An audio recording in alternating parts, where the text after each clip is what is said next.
भंते जी, मेरा क्वेश्चन था एक्चुअली कि भगवान बुद्ध ने कहा है कि त्रिविध परिशुद्ध मांस ही ग्रहण करना चाहिए। और हम्म। सत्पुरुष जो कभी मांस संगत के लिए भी दान करते हैं, सत्पुरुष दान उसे ही कहा जाता है जो दान किसी को हानि न पहुंचा कर दिया जाए। अभी अभी हम्म। कुछ किसी से मेरी बात हुई तो उन्होंने कहा कि आ, बहुत से ऐसा कोई कोई संघ है जो मांस ग्रहण करते हैं कि उनके लिए प्राणी हत्या क्यों हुआ भी मांस ग्रहण करते, तो मुझे मैं थोड़ा कंफ्यूज हो गया कि ये कैसा है एक्चुअली। तो ये गलत है। ये गलत है। कोई जानबूझकर मेरे लिए काटा है। अगर हम जानबूझकर वो भोजन ग्रहण करते हैं तो, कि मेरे लिए काटा है, कोई बात नहीं, हम तो नहीं काटे हैं, चलो खा लेते हैं, आज मिल गया तो खा लेते हैं। वो पाप का हिस्सा वो बनते ही हम बन रहे हैं। अगर वो उपासक काटा है लेकिन हमें पता नहीं, तो खा रहे हैं तो कोई दिक्कत नहीं। लेकिन अगर शक संदेह भी आ गया तो थोड़ा अंश मात्र भी पाप का हिस्सा बनेंगे हम, खा रहे हैं तो। इसीलिए भगवान बुद्ध सीधा मना करते हैं, भिक्षु तुमको शक भी आ गया तो मत खाओ, कि तुम्हारे नाम से बना है। या संदेह आ गया तो, या कोई बोल दिया तो, या सुन लिया तो, या देख लिया तो मत खाओ। इससे अच्छा भूखे रह जाओ, मत खाओ। तो मांस, मांस इसीलिए वो मांस के संबंध में बहुत लोगों के बारे में, लोगों को कुछ लोग मार के दान दे रहा है तो वो शुद्ध दान नहीं है। दूसरे को दुख देकर सत्पुरुष दान नहीं देता है। दूसरे को हिंसा पीड़ा पहुंचा के जो दान दे रहा है तो वो दान सत्पुरुष दान नहीं कहलाता है। वो दान महाफल नहीं कहलाता है। वो दान श्रेष्ठ नहीं कहलाता है। तो इसीलिए ऐसा दान दें ताकि लोगों को में मरा हुआ मांस, मछली, मरा हुआ है तो अंडा, उसमें प्राण नहीं, केमिकल उसे निकाल कर बना, उसमें बच्चा नहीं बनता है, ऐसा ऐसा दीजिए। नहीं तो साग सब्जी कितना भरा पड़ा है, साग सब्जी दीजिए या कुछ दीजिए। जरूरी है कि मांस देना है? कहाँ बता, पनीर है, सब्जी वो दे सकते हैं, आलू है वो दे सकते हैं, कितना सारा सब्जी दुनिया में, तो वो दे सकते हैं। तो इसीलिए कोई ऐसा जानबूझ के ले रहा है, मार रहा है तो उसको तो हत्या का पाप मिलेगा। दान का तो अलग पुण्य मिलेगा, हत्या का पाप के साथ मिलेगा। तो उसको अल्पायु मिलेगा, सुख भी मिलेगा, दोनों प्रकार का मिक्स होके परिपूर्ण सुख। उस पारिशुद्ध दान नहीं, इसलिए निर्वाण के लिए उपकारी होगा करके नहीं कर सकते। अगर मरा हुआ दे रहा है तो कोई पाप नहीं है। मरा हुआ मांस लेकर काट कर बना के दे रहा है तो अंशुमात्र भी पाप नहीं है। कोई टेंशन नहीं, कोई दुख नहीं। तो ऐसे दुकानें मिल रहा है तो ऐसे खरीद कर मैं शाम को या कोई किसी को भी दे रहा है तो कोई दोष नहीं।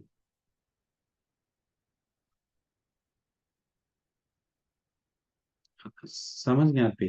इसलिए दुनिया को अभी नहीं सुधार सकते हैं। दुनिया को कुछ नहीं सुधार सकते हैं। अपना दृष्टि पारिशुद्ध करके करिए। लोगों को समझाने पर समझे। लोग तो मेरे सामने धर्म सुन सुन के ऐसे ऐसे मच्छर मारता है, ऐसे ऐसे मच्छर मारता है, हम देख कर चौंक जाते हैं। अरे अभी प्राणी हिंसा के बारे में बताएं, लेकिन इसको मच्छर को हिंसा कर रहा है, इसको पता नहीं। तो क्या समझदारी नहीं है आज लोगों में। आज लोगों में समझदारी कम है। अच्छा अच्छा लोग धर्म सुन रहा है, मेरे सामने बैठ कर सुना, 2 घंटा 3 घंटा बता कर भी वही प्रश्न फिर घुमा के पूछ रहा है जो बताएं। इसका मतलब समझदारी नहीं है, मन में बैठता नहीं है, बैठता भी है तो रहता नहीं है। ऐसा बात है। इसलिए जिसके पास पुण्य है, ज्ञान है, धर्म है, उसी को ये समझ आता है। समझ गए यार फिर? जी बनते जी, बनते जी, जब अपन संघ के लिए फिश लाते हैं हम्म। तो सपोज मैं अभी हमारे गांव में एक बहुत बड़ा तालाब है बनते जी। तो मैं जब हम्म। जाऊंगा तो फिर उनको कहूंगा कि मुझे फिश चाहिए, तो फिर वो जो वहां से निकालेंगे तो फ्रेश फिश निकालेंगे तो वो संघ हाँ, नहीं स्वीकार कर तो सकते हैं। हत्या है ना। फ्रेश फिश निकाल के मारेगा तो हत्या है।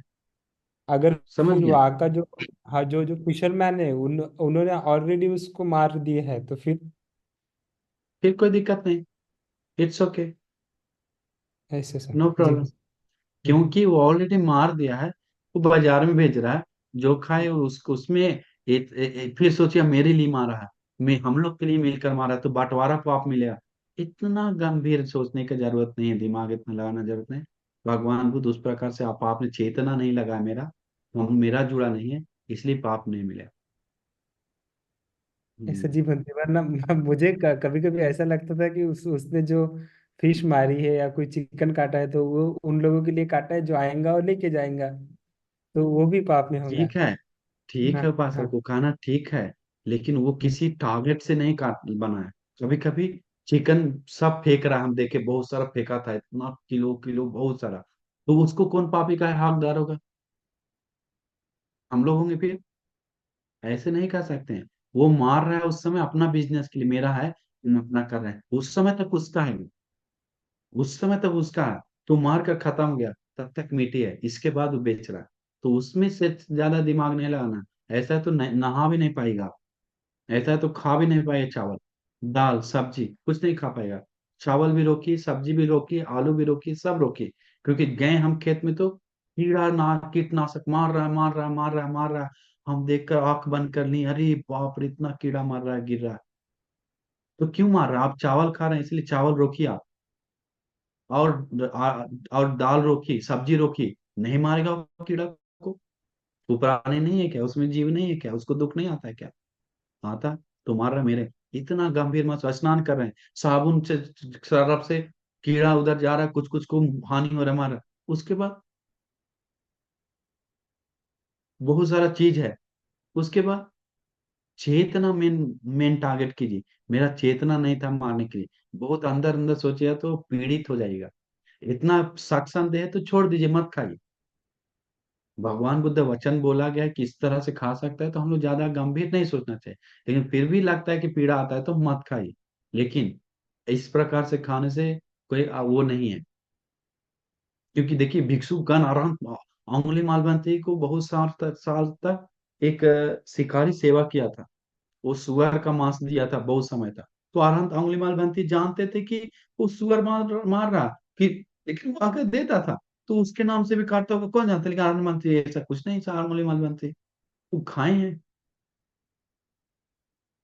वो वो काटता है बिजनेस के लिए, अपना कुछ के लिए, अपना नाम से।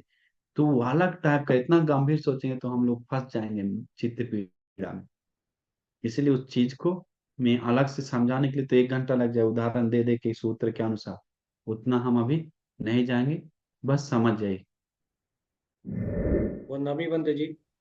आशीर्वाद उपासन। बंदे जी, वो पंच स्कंद में जो हम लोग, एक तो संज्ञा होता है और एक विज्ञान होता है। तो ये संज्ञा तो जो परसेप्शन है वो हो जाता है, और विज्ञान में जो कंससनेस है वो विज्ञान होता है।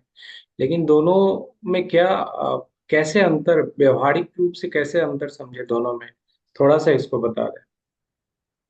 हम्म। संजानाति तिखो विकय तस्मा संज्ञाति उच्यते। जो पहचान करवाता है, पहचानता है, उसको बोलता है संज्ञा।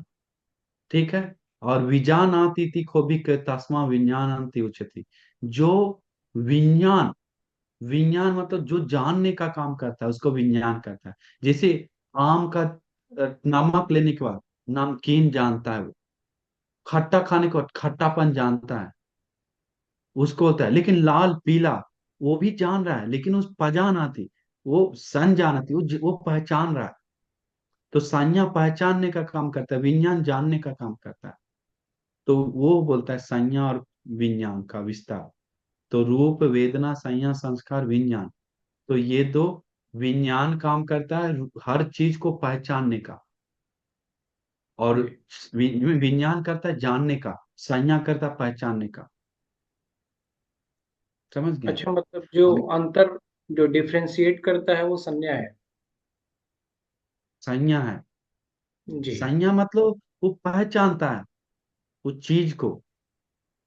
संज्ञा पहचानता है, में ये चीज है, ये चीज है, जैसे सुख वेदना, दुख वेदना, दुख वेदना करके वो पहचानता है। इसके बाद जानने का काम करता है विज्ञान।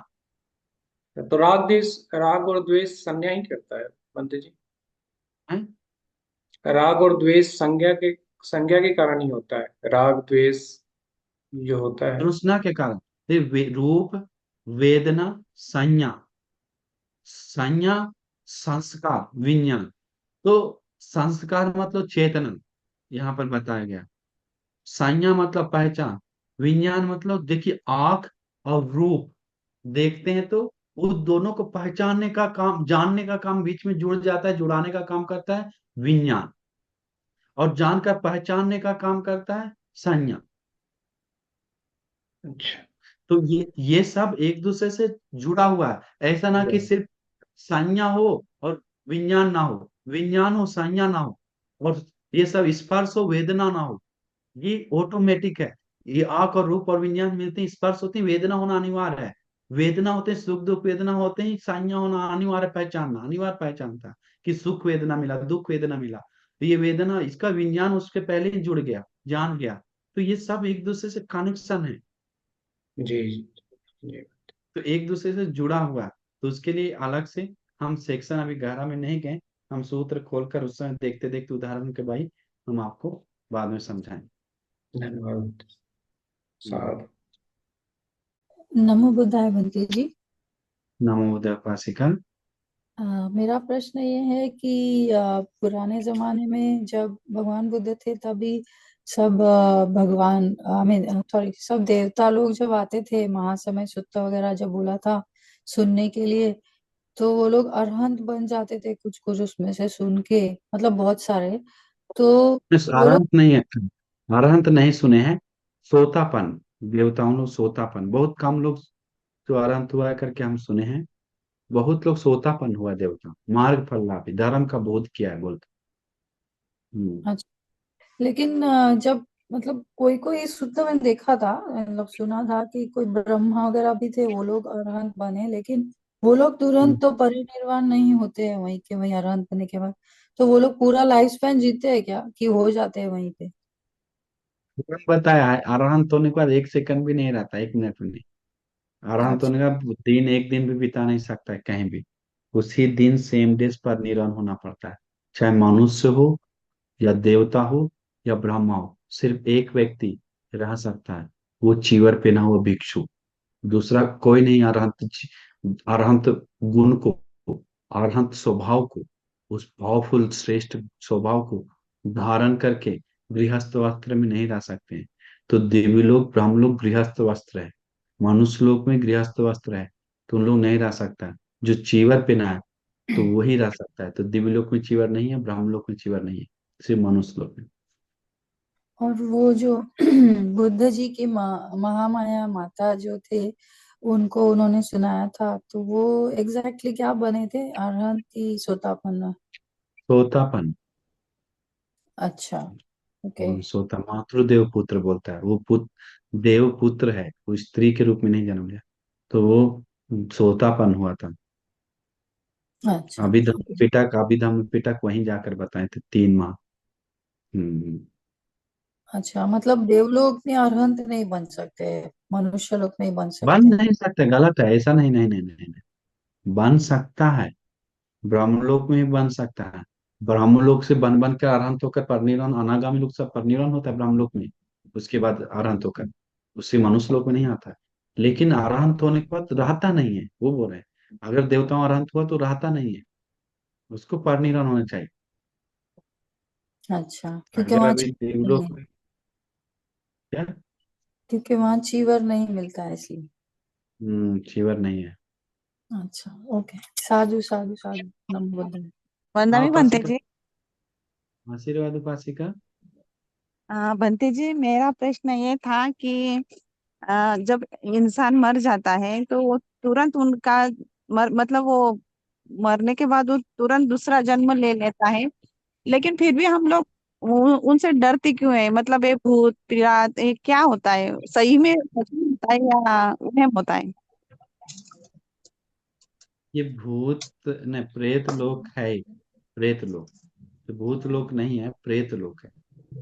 ठीक है, लेकिन नाम से भूत प्रेत बोलता है। तो जी। प्रेत लोक में, वो लोक में मरकर कोई तृष्णा के कारण, बंधन के कारण, आसक्ति के कारण, पकड़ने के कारण, ये मेरा पत्नी, मेरा घर, मेरा बच्चा, मेरा मेरा करके मारने वाला लोग भूत लोक, प्रेत लोक में जाता है। तो वो एक जन्म है। कैसे जानवर कुत्ता बिल्ली लोक में जन्म लेता है, नरक में जन्म लेता है, दिव्यलोक, वैसा ही प्रेत लोक में जन्म लेता है। तो प्रेत लोक पृथ्वी पर ही है, इसी जगह पे घूमता है जैसे हम लोग घूम रहे हैं। लेकिन सारे प्रेत को पावर नहीं कि मनुष्य से टक्कर ले ले, हिम्मत नहीं, मनुष्य उससे आगे है कुशल से सब चीज से। लेकिन कोई कोई लोग प्रेत लोग हैं जो पुण्य किया है, लेकिन पुण्य के साथ पाप किया है, असुर लोग है, प्रेत लोग है, उन लोग पावरफुल होकर डिस्टर्ब कर सकता है कभी कभी। तो ऐसे होता है, लेकिन डरने के लिए कुछ नहीं है। भगवान बुद्ध बताएं आटानाति सूत्र और प्रकरणी सूत्र, आतन सूत्र, इसमें कोई भी परित्राण बोलकर आप अपना आरक्षा साध सकते हैं, आरक्षा बना सकते हैं। जी इसलिए बंटी जी। डरना नहीं है। हम लोग कभी कभी सामना सामनी बात कर शरीर में आकर, लेकिन मैत्री करुणा से प्यार से। इसलिए हाँ, प्यार मैत्री करुणा से रहिए, धर्म का आचरण के पुण्य कीजिए, बस। डरना नहीं है, डर क्यों है? इसी तो बोले डर नहीं, डरने के लिए तो परित्राण रखा हुआ है, नहीं डरने के लिए तो ये सब किया हुआ है। डरना नहीं है। हम लोग को आरक्षा भगवान बुद्ध दिए हैं, शरण है भगवान बुद्ध का, आशरण नहीं है, अनाथ नहीं है हम लोग। किस बात का डरेंगे? हिम्मत बांध कर परित्राण करके धागा चारों तरफ बांध दीजिए, लपेट दीजिए घर में, मतलब कोना कोना बांध दीजिए, आशीर्वाद कीजिए, परित्राण कीजिए, बस। सुखी से सोइए, परित्राण करके परित्राण पानी छिड़किए घर में, बस। रतन सूत्र 7 बार या 11 बार बोलकर पानी छिड़क दीजिए घर में, बहुत अच्छा होगा, चेंजिंग हो जाएगा, ऐसा डर भय तो दूर हो जाएगा। जोर से चिल्ला के बोलिए, यानी इधर भूतानी, जोर से आवाज निकाल कर, अनिवार्य डर भय खत्म हो जाएगा। जी बंटी जी। रतन सूत्र कितने बार होता है? रतन बार मिनिमम 7 बार बताइए सर, डर है तो। और ध्वजा के सूत्र 3 बार, ये दोनों सूत्र बोलकर पानी घर में छिड़क दीजिए, बहुत जी। आपको मंगल होगा। जी बंटी जी, ठीक धन्यवाद है। बंटी जी। रतन सूत्र 7 बार, ध्वजा के हाँ। सूत्र मैं तीन तीन बार बोली, समय नहीं है तो 3 बार रतन सूत्र, 3 बार ध्वजा के सूत्र, और 7 बार अंगुली माल परित्रा, वो छोटा वाला है 3 लाइन का, अंगुली माल परित्रा। ये बोलकर एक बर्तन में ले, कलश में बोलकर वो पानी पीजिए और घर में छिड़क दीजिए, जरूर डर खत्म हो जाए। ठीक है।